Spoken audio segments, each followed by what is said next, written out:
Gonzalez, and today I'm going to be covering the article Stereotype, Threat, and Racial Differences in Citizens' Experiences of Police Encounters, written by Cynthia J. Najowski, Philip Atiba Goff, and Bet L. Bottoms. This article studies how and if cultural stereotypes that depict Black people as criminals have an effect on the way that Black people act during police encounters, and whether or not Black people feel stereotype threat during these police encounters. 2 studies are done in this article, both with Black and white participants. The first study focuses on the participants reporting how they feel when generally interacting with police officers, and the second study focuses more on imagining interacting with police officers in a specific event and the possible outcomes the participants feel would occur in that event. The research that was done behind these studies shows that the stereotype of Black people being seen as violent and prone to crime dates back to the 16th century.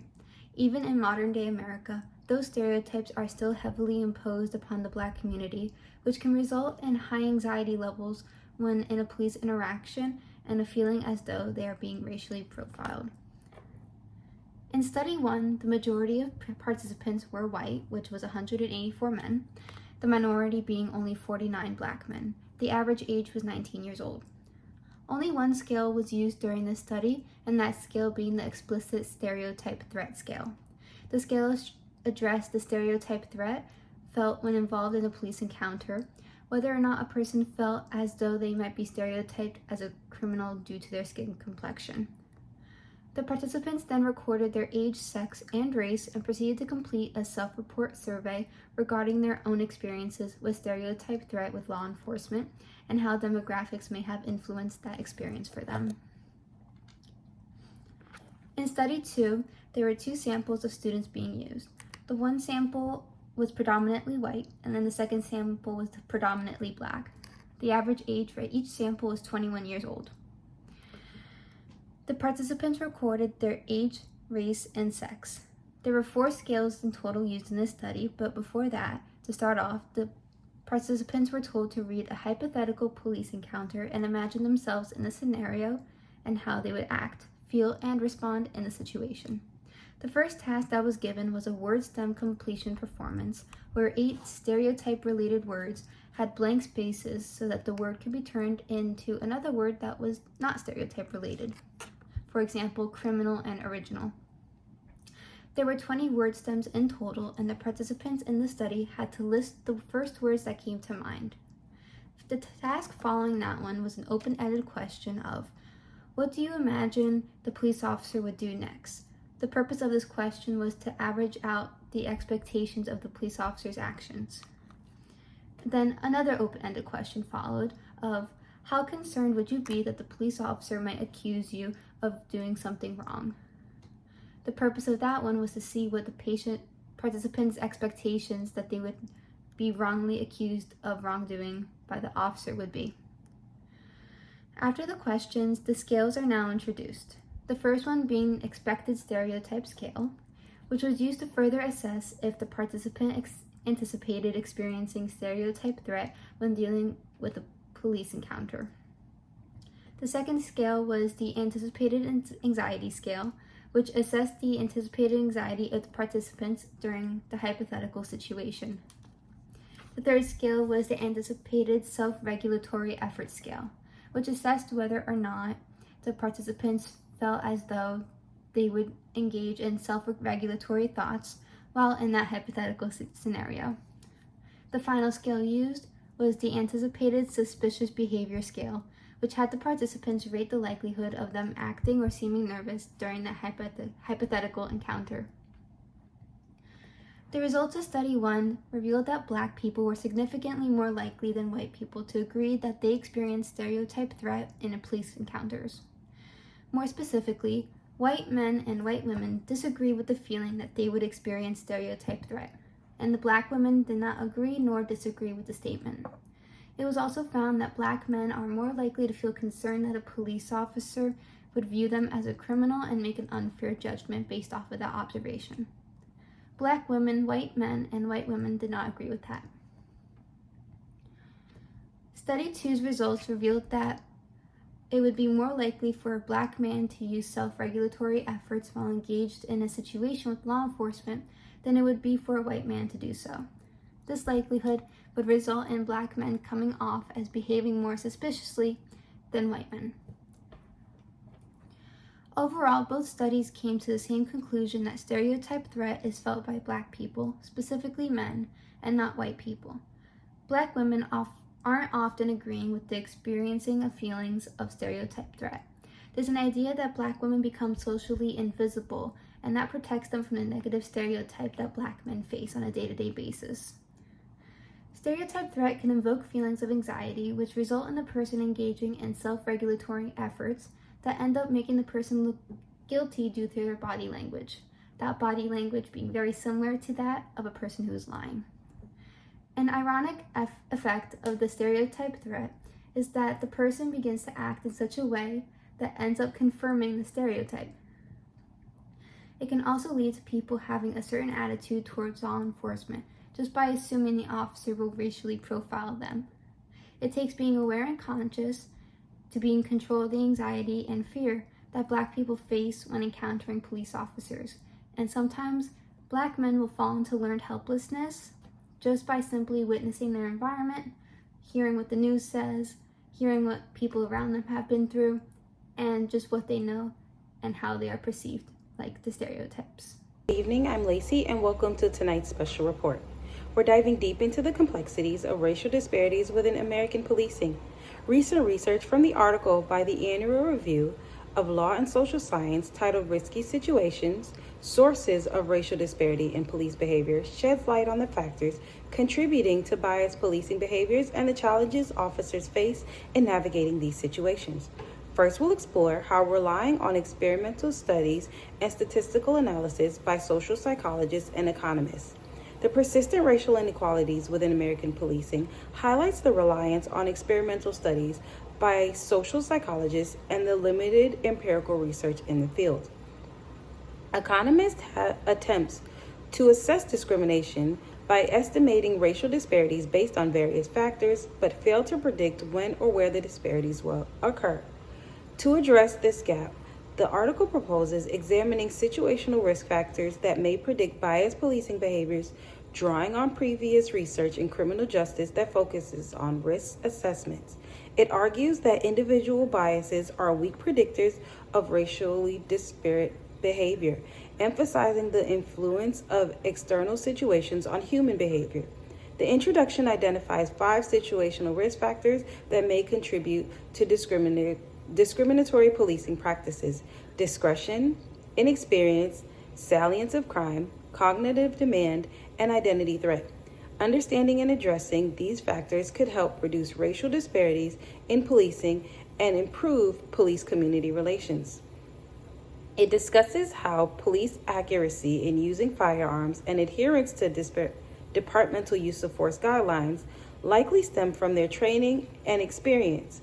Training and practice, particularly with stimulated shooting tasks, have been shown to improve accuracy and reduce the influence of racial biases amongst both community members and police officers. However, the effectiveness of skills training in reducing bias depends on the program not reinforcing racial bias itself. New or inexperienced officers, especially those undergoing new assignments, may be more prone to racialized errors due to their lack of experience and familiarity with the departmental cultures and crime control initiatives. Additionally, factors such as rotating or night shifts, which are often assigned to newer officers, can lead to sleep disturbances and increase the likelihood of discriminatory behavior. Younger and less experienced officers are more likely to use force and be investigated for its use compared to their older counterparts. The passage highlights the challenging nature of police work, emphasizing the demanding nature of making critical decisions under pressure, often in stressful and dangerous situations. The physical and mental exhaustion from shift work can deplete the cognitive resources needed by officers to process information and exercise sound judgment, potentially leading to errors and biases. Stressful interactions, time constraints, and cognitive demands can exacerbate the effects of racial bias, particularly in cross-racial interactions. Moreover, organizational stressors within police departments, such as perceived lack of support from superiors, can further impact an officer's performance.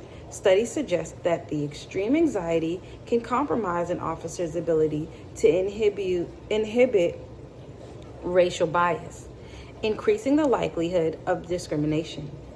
Even judges who have higher status and more decisional autonomy are susceptible to cognitive depletion, which can affect their decision-making abilities. These findings highlight the importance of understanding and mitigating the impact of various stressors on police officers' performance and decision-making process. Lastly, officers routinely face multiple situational risk factors identified in the previous research.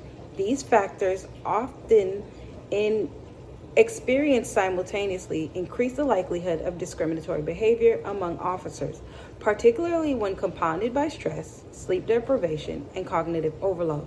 Despite this, officers are not solely responsible for creating these risk factor situations. Rather, they are shaped by policy choices made by various stakeholders in the criminal justice system. The article suggests that future empirical research should focus on understanding and addressing these factors, and institutional changes can be made to mitigate them. This could involve revising training programs to avoid reinforcing racial stereotypes, implementing fair administrative process to reduce cognitive demand, providing training to help officers manage identity threats, and establishing accountability systems for discriminatory behavior and inappropriate use of force. By addressing these chronic situational risks, the aim is to improve officers' decision-making process and protect both officers and communities from the negative outcomes of racially disparate policing practices. Hello, I'm Angel with Caffrey News Network, and today I'm going to be discussing racial stereotypes within police encounters. What do you think can be done to improve trust between communities of color and law enforcement agencies? Well, I think a good way to change that and build some trust is just being involved in community activities where the public, the community, gets together with law enforcement, and they can have a big get-together, a big event, and you're working in contact with the community themselves, and it's just, I think that would be a great way. The community together with events with the law enforcement departments. Hello, my name is Kylie. This is Arlo. Hello, I'm Arlo. Your personal background and experience with law enforcement. I've been arrested a few times, reasonably, but one time was unreasonably. They unfairly arrested me. They didn't have any evidence, but it was just based on accusation that they arrested me and suspended me from school. What role do you think individuals, communities, and law enforcement agencies can play in fostering a more equitable and respectful environment? They regulate society, they prevent chaos. Sometimes they can abuse their power though, and sometimes they let it get to their head, and they can have wrongdoings with drugs and power, but more often than not, they regulate society. And how do you think media representation and coverage contribute to the perception of racial differences in police encounters? Oftentimes, you'll see like sheriffs and stuff, they'll brag on social media for basically doing their job.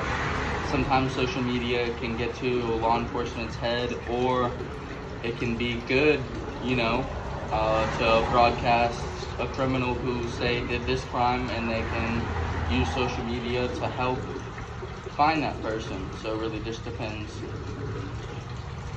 Thank you. Hi, I am Joe Thompson with TCN News, and today we have Cynthia here answering the question that all people face in America. Why do you think people of color suffer with police interactions? Because of stereotyping, which pretty much they based every black African American off of the one experience that they had with their first black person. And do you think that plays a role with all Americans or certain Americans? Majority male black African American rather than they with a woman, because they would feel less threatened with a woman based more than a man. All right. Thank you for your time today, and you have a blessed day. You're learning so many important things, and I'm so proud of you.